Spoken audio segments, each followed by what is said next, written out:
श्री चामुंडा माताजी मंदिर वडोदरा। गुजरात राज्य के वडोदरा में श्री चामुंडा माताजी का यह मंदिर हमें देखने को मिलता है। श्री चामुंडा माताजी के यहाँ पर अति सुंदर मूर्ति के दर्शन किए जाते हैं। इस मंदिर का निर्माण अभी नया हुआ है।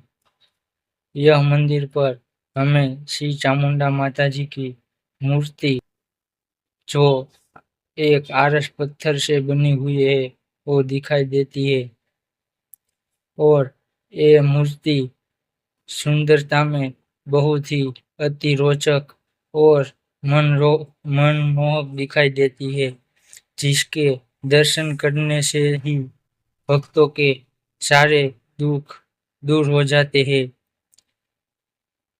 जय चामुंडा।